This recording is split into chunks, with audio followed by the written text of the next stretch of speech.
Today in Real Life Archives, the Maze Prison Break. Today, we are investigating what has to be one of the most meticulously planned and brilliantly executed operations in modern history. We're looking at the biggest prison escape in UK peacetime history.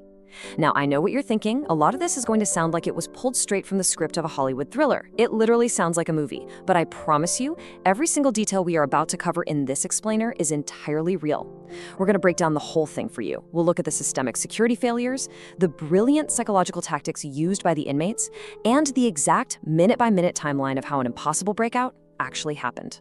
38. I really want you to just keep that number in mind as we go through this. How on earth did 38 men manage to break out of what was universally considered the most heavily fortified escape-proof prison in all of Europe? I mean, we aren't talking about one or two people slipping through a cracked window in the dead of night, right? We're talking about 38 convicted paramilitary prisoners coordinating a massive, highly complex operation in broad daylight. The sheer logistics of moving that many people are mind-boggling. So let's find out exactly how they pulled it off. Section 1. The Unbreakable Maze. Let's set the stage. To really grasp what happened, we need to go back to Northern Ireland in the early 1980s. This was during a deeply polarized and incredibly violent geopolitical conflict known as the Troubles. Now, the state needed a facility to hold paramilitary prisoners, and they didn't just build a jail. They built a fortress.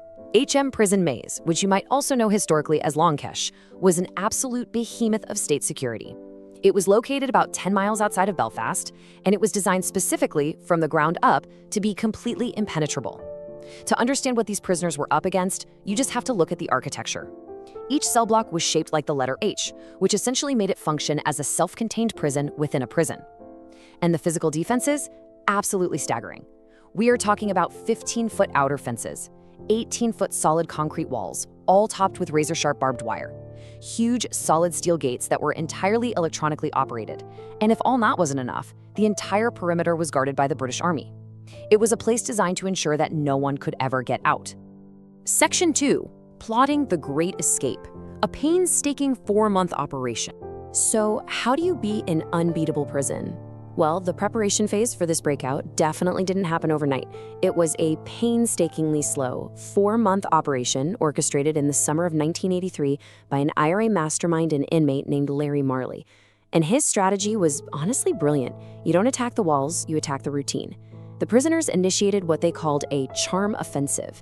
They deliberately started befriending the prison guards, getting to know them on a first-name basis. And let's be clear, this wasn't to be nice. This was pure intelligence gathering. Through casual chats, they learned the guards' routines, the exact times of shift changes, and even security codes. On top of that, high-ranking figures like Bobby Story and Jerry Kelly were strategically assigned as orderlies. This is a crucial detail because it gave them sweeping access to the cell block, allowing them to map out every single security flaw firsthand. Meanwhile, outside the prison, it was a whole different game. Supply firms were intimidated, and unsearched professional visits, like those from lawyers, were utilized to slowly, methodically subvert the prison's defenses. It really comes down to this incredible contrast. Massive physical defenses on one side were completely undermined by covert subversion on the other. Think about it. An 18-foot concrete wall means absolutely nothing against the intelligence gathered from a charm offensive. Electronic steel gates? Completely neutralized because the prisoners slowly managed to smuggle 6 handguns, complete with silencers, right into the prison. And they didn't bring them in all at once. That would be too risky. They smuggled them in piece by piece, over months, and literally reassembled them right there in their cells. And the watchtowers? Well, the guards in the watchtowers are useless if the people walking out of the block look exactly like prison officers, right? They were stealing uniforms to blend right in. Section 3. Taking Block H7. The day of the escape, September 25, 1983. So, they specifically chose a Sunday for the breakout. Why? Because it was the quietest day of the week with the absolute fewest staff on duty. The precision we're about to see here is incredible. At exactly 2:30 p.m., the prisoners make their move. Using those smuggled handguns we just talked about, they simultaneously overpower the guards in H Block 7. It is fast and it is ruthless. Within just 20 minutes, by 2:50 p.m., the entire block is secured. They've taken the guards hostage, stripped them of their uniforms, and hidden them away. And they do all of this without a single alarm being triggered. The rear guard makes sure everything stays completely silent. Then they wait. At 3:25 p.m., a routine food delivery lorry arrives at the block, just like it always does. The prisoners, who were now fully dressed as guards, literally just opened the gates, let it in, and immediately ambushed the vehicle. Now, to truly understand the sheer tension of this exact moment, you have to put yourself in the shoes of that lorry driver. When he was taken hostage, he was absolutely terrified.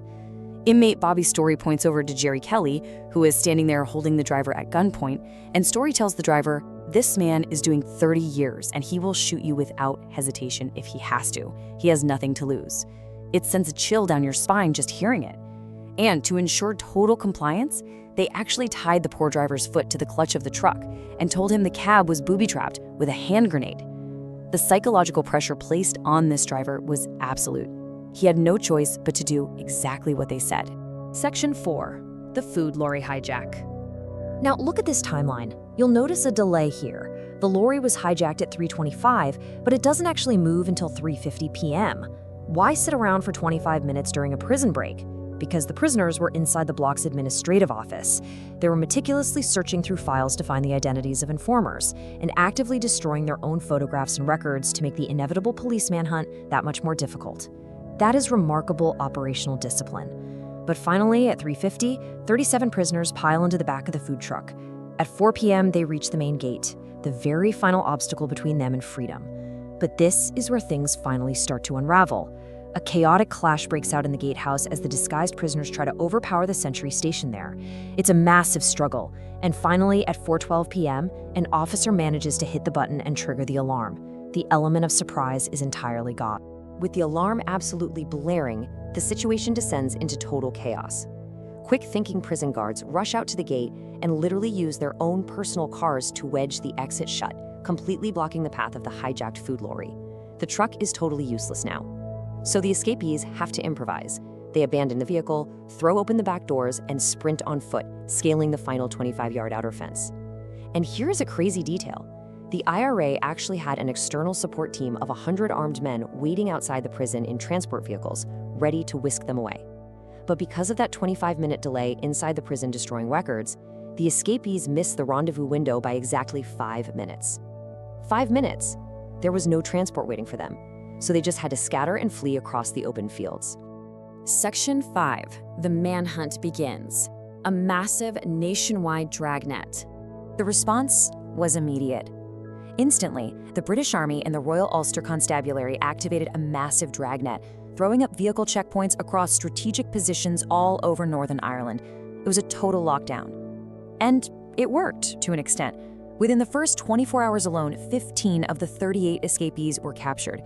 And the desperation of these men on the run was intense. Listen to this. In one incredible instance, authorities actually discovered 4 of the escaped men hiding completely underwater in the nearby River Lagan. They were evading the search dogs and the helicopters overhead by breathing through hollow reeds they had plucked from the riverbank. It's wild.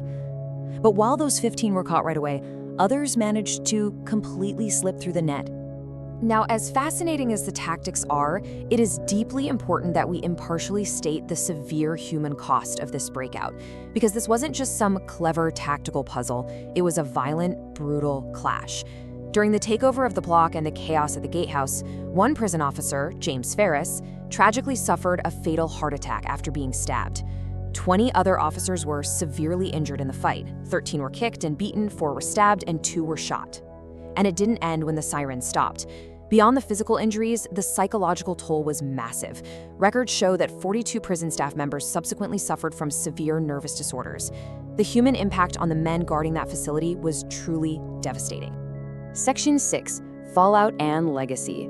The political aftermath of the escape. So you can imagine, how does a government react to a massive breach of their most secure facility? The political explosion was immediate and severe. The British Prime Minister at the time ordered a very deep inquiry led by Sir James Hennessy, and the resulting document, the Hennessy Report, was absolutely scathing.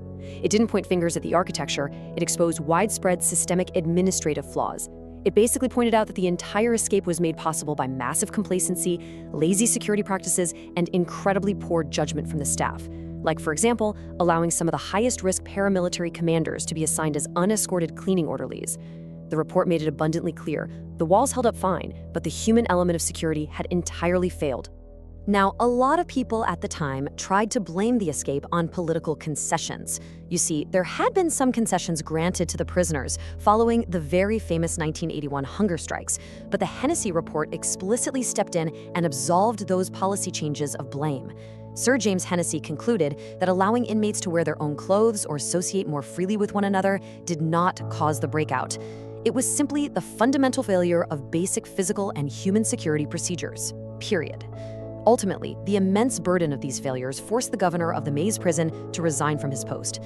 But what about the 19 men who successfully got away? Well, their story turned into a decades-long transnational legal battle. It's fascinating. Many of them fled south to the Republic of Ireland, where the Irish Supreme Court actually blocked their extradition back to the UK, citing that they would be probable targets for ill treatment by prison staff if they returned. Others fled all the way across the Atlantic to the United States, becoming known in the press as the H Block 4. This sparked years of incredibly complex legal and political wrangling over their status as fugitives. But ultimately, over the years, the geopolitical landscape shifted. With the historic signing of the Good Friday Agreement in 1998, the political context of the Troubles changed entirely. This eventually led to early releases or amnesties for the majority of the escapees, and eventually, the permanent closure and demolition of the Maze prison itself. And that brings us to the end of our explainer. It really is an unbelievable story of concrete walls overcome by sheer human intelligence, severe violence, and a complex legacy that wound its way through international courts for decades. So as we wrap up, I want to leave you with a question to really think about. How does the legacy of the Maze prison break continue to influence modern geopolitical history even today? It's a huge topic, and I really want to hear your thoughts, so please jump down and leave your comments below. And hey, if you enjoyed this structured dive into history, make sure to hit that subscribe button to Real Life Archives for more incredible explainers just like this one. Thanks for joining us, and I'll see you next time. This is just one story. There are many more you wouldn't believe. Subscribe for the next one.